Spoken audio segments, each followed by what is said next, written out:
ഉദ്ധിത ദൈവമേ രക്ഷക സമാധാനമേ സ്നേഹമുള്ളവരെ ഡെയിലി വിത്ത് ഗ്രേസിലേക്ക് എല്ലാവർക്കും സ്വാഗതം. ഇന്നലെ നാം മഹാനവമി, ഇന്ന് വിജയദശമിയിലൂടെ കടന്നുപോയി. ക്രൈസ്തവരാകട്ടെ വിശുദ്ധ മിഖായേലിലൂടെയും കാവൽ മാലാഖമാരിലൂടെയും കടന്നുപോയി. ഈ അവസരത്തിൽ നമ്മൾ ചിന്തിക്കേണ്ട പ്രധാനപ്പെട്ട വിഷയം, മഹാനവമിയാണെങ്കിൽ വിജയദശമിയാണ്, വിജയത്തിലേക്ക് കടക്കേണ്ട ദിവസങ്ങളാണ് ഇനി നമ്മുടെ മുമ്പിലേക്ക് കിടക്കുന്നത്. അതായത് നമ്മുടെ ജീവിതത്തിൽ പ്രധാനമായി 3 ഘട്ടങ്ങളിലൂടെയാണ് നമ്മുടെ ജീവിതം കടന്നു പോകുന്നത്. ഒന്ന് ആഗ്രഹം, രണ്ടാമത്തെ പ്രതീക്ഷകൾ, അഭിലാഷങ്ങൾ. അപ്പോൾ ഈ അഭിലാഷങ്ങളും പ്രതീക്ഷകളും ആഗ്രഹങ്ങളും കടന്നു പോകുമ്പോൾ രണ്ടാമത്തെ സ്റ്റെപ്പിൽ സെലക്ഷനാണ് വരുന്നത്, തിരഞ്ഞെടുപ്പാണ്. മൂന്നാമത്തെ വിജയം. പലപ്പോഴും നമ്മുടെ ജീവിതത്തിൽ ഈ 3 ഘട്ടങ്ങളിലും കടന്നു പോകുമ്പോൾ വിജയത്തിലേക്കാണോ പരാജയത്തിലേക്കാണോ കടന്നു പോകുന്നതെന്ന് ഒന്ന് ചിന്തിക്കേണ്ട ദിവസമാണെന്ന്.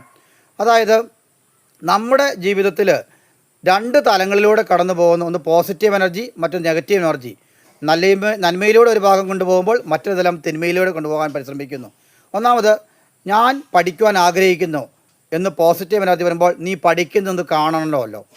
ഞാൻ സ്നേഹിക്കാൻ ആഗ്രഹിക്കുന്നു, നീ സ്നേഹിക്കുന്നത് കാണണമല്ലോ. ഞാൻ രക്ഷപ്പെടാൻ ആഗ്രഹിക്കുന്നു, നീ ഒന്ന് രക്ഷപ്പെടുന്നത് കാണണമല്ലോ. ഞാൻ സാമ്പത്തികമായി ഉയരാൻ ആഗ്രഹിക്കുന്നു, നീ സാമ്പത്തികമായി ഉയരുന്നത് കാണണമല്ലോ. ഈ 2 ചോദ്യോത്തരങ്ങൾ പരസ്പരം മത്സരിക്കുന്ന അവസ്ഥയാണ് നമ്മുടെ ജീവിതത്തിൽ ഉണ്ടാകുന്നത്.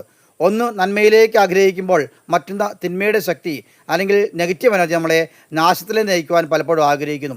ഈ 2 യുദ്ധങ്ങളിടയിലാണ് പലപ്പോഴും നമ്മുടെ ജീവിതം അമർന്നു പോകുന്നത്. അമർന്നു പോയാൽ നമുക്ക് ഒരിക്കലും വിജയദശമി എന്ന തലത്തിലേക്ക് കടന്നു പോകാൻ കഴിയുകയില്ല. വിജയദശമി നമ്മുടെ നെഗറ്റീവ് എനർജിയുടെ വിജയമാകരുത്, പോസിറ്റീവ് എനർജിയുടെ വിജയമായിരിക്കണം. നമ്മുടെ ജീവിതത്തിൽ വചനത്തിലൂടെയുള്ള ജീവിതമായാലും പ്രാർത്ഥനയുടെ ജീവിതമായാലും ജീവിതത്തിൽ ഓരോരുത്തരുടെ ജീവിതം ഓരോ കർമ്മങ്ങളിലൂടെ കടന്നു പോകുന്ന അവസ്ഥയാണ്.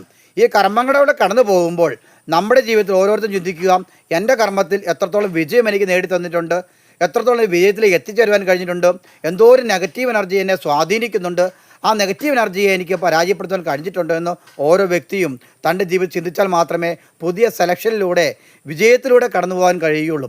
ഈ 2 തലങ്ങളെപ്പറ്റി മനസ്സിലാക്കണം. പലപ്പോഴും ഈ 2 തലങ്ങൾ നമ്മളിൽ തന്നെ നാം സ്വരൂപിച്ച് വെച്ചിരിക്കുന്ന യാഥാർത്ഥ്യങ്ങളാണ്. അല്ലെങ്കിൽ പല എനർജി ഗ്രൂപ്പുകൾ നമ്മളുമായി സ്വാധീനം ചെയ്യുന്ന അവസ്ഥയാണ്. അതും അല്ലെങ്കിൽ നമ്മളിലുള്ള ആ അബോധ മനസ്സിൽ കിടക്കുന്ന തിന്മയുടെ ശക്തികളാണ്. ഇത് വേറെ എവിടെ നിന്നും വരുന്നതല്ല, നമ്മളിൽ തന്നെ വരുന്നതാണ്. ആ അവസരത്തിൽ നമ്മൾ തന്നെ തിരിച്ചറിയണം ഏതാണ് നെഗറ്റീവ് എനർജി, ഏതാണ് പോസിറ്റീവ് എനർജി. ഈ യുദ്ധത്തിലൂടെ കടന്നു പോകുമ്പോൾ പലപ്പോഴും നമ്മൾ പരാജയത്തിലേക്ക് കടന്നു പോകാൻ സാധ്യത കൂടുതലാണ്. പരാജയത്തെ കടക്കാതെ വിജയത്തിലേക്ക് എത്തിക്കുവാൻ നമ്മളെ സഹായിക്കുന്നവയാണ് മാലാഖമാരും അതുപോലെ മിഖായേൽ ദൂതന്മാരും അതുപോലെ മറ്റു നല്ല നമ്മുടെ സൽക്കർമ്മങ്ങളും.